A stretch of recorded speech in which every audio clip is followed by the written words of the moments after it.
केंद्र सरकार ने आज देश हित में पॉपुलर फ्रंट ऑफ इंडिया यानी पीएफआई पर प्रतिबंध लगाने का फैसला किया।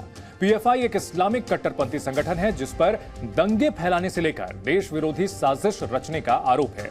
पीएफआई पर बैन हमारे लिए सबसे बड़ी खबर इसलिए भी है क्योंकि जी न्यूज लंबे समय से पीएफआई के खिलाफ मुहिम चला रहा था। हमने समय समय पर पीएफआई की भारत विरोधी साजिशों का पर्दाफाश किया और आज इस मुहिम को एक मुकाम मिला है। पीएफआई के साथ साथ उसके 8 सहयोगी संगठनों पर भी केंद्रीय गृह मंत्रालय ने बैन लगाया है। इनके नाम आप जान लीजिए ताकि अलर्ट रहें।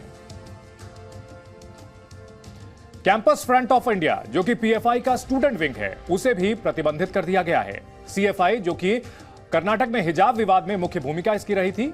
पीएफआई की महिला विंग राष्ट्रीय महिला मोर्चा को भी प्रतिबंधित कर दिया गया है।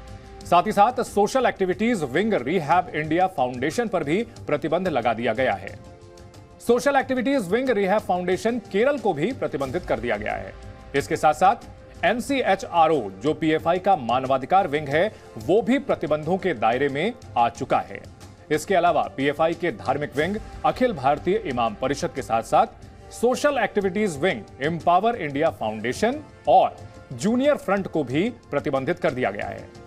पीएफआई और उनके इन संगठनों पर प्रतिबंधों का मकसद यह है कि पीएफआई किसी और नाम से अपने एजेंडे को ना चला सके।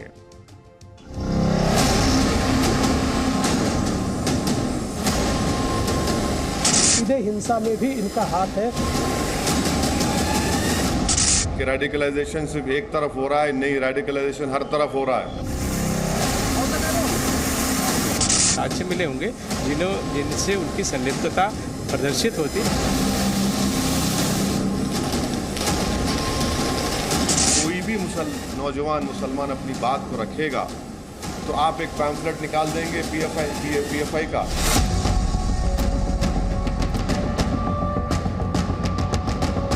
इनके चेहरे उजागर हो गए।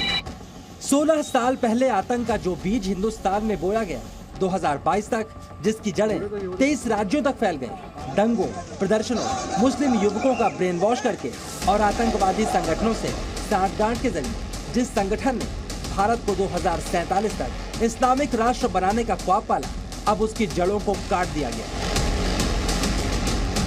पॉपुलर फ्रंट ऑफ इंडिया और उससे जुड़े संगठनों पर सरकार ने 5 साल का बैन लगा दिया है। इस खबर के बाद कहीं खुशी और कहीं गम नजर आया। पहले बात पीएफआई पर बैन के बाद देश भर में मनाई जा रही खुशियों की, क्योंकि ज्यादातर लोग सरकार के इस फैसले से बेहद खुश हैं।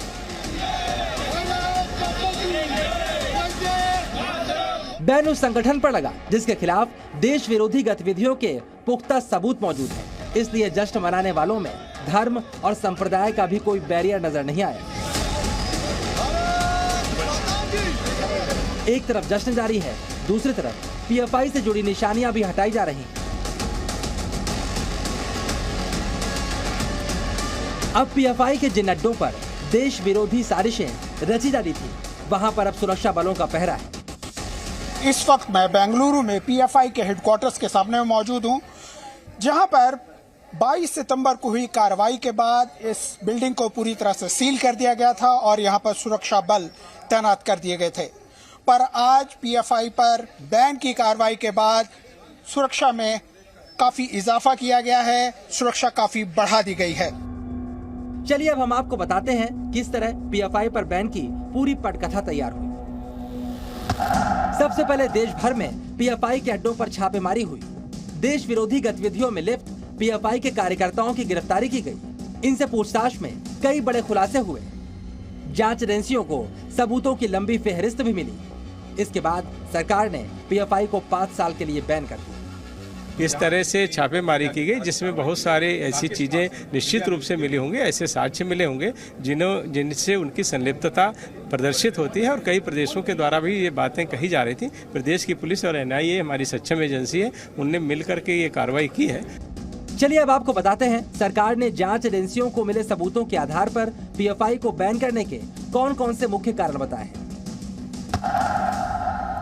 सरकार ने सबूतों के आधार पर बताया कि सिमी से लेकर आईएसआईएस तक कई प्रतिबंधित संगठनों और आतंकवादी संगठनों से पीएफआई के सीधे संबंध थे। इस बात के भी पुख्ता सबूत मिले हैं कि पीएफआई ने देश में असुरक्षा की भावना को बढ़ाकर कट्टरपंथ को उकसाने की कोशिश की। पीएफआई विदेशों से मिल रही फंडिंग और वैचारिक समर्थन की वजह से भारत की आंतरिक सुरक्षा के लिए बड़ा खतरा बन चुका था।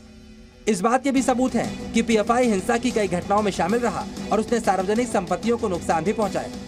पीएफआई काडर ने दूसरे धर्म के लोगों की हत्या करके देश में आतंक पैदा करने की कोशिश की।